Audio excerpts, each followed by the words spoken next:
Dalawang kapamilya program, posible umanong ipapalabas sa GMA Network ngayong 2024. Kasunod ng matagumpay na pagsasahimpapawid ng noontime show Night Showtime at maging ang breakthrough collaboration project na Unbreak My Heart noong isang taon.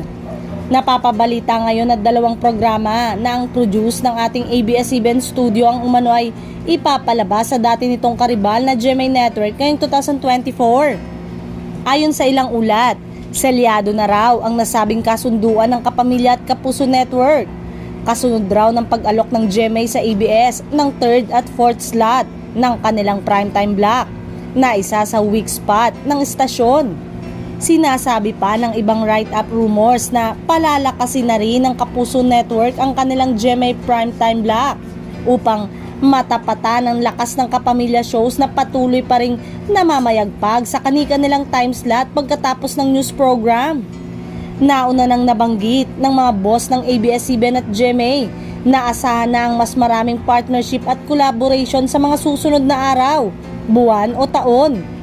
Kung sakaling ito ay tuluyang magkatotoo, hindi na iisipin na magkabilang kampo ang kompetisyon dahil pareho silang makikinabang dyan at maipapanalo pa rin nito ang taong bayan, mapakapamilya man o kapuso.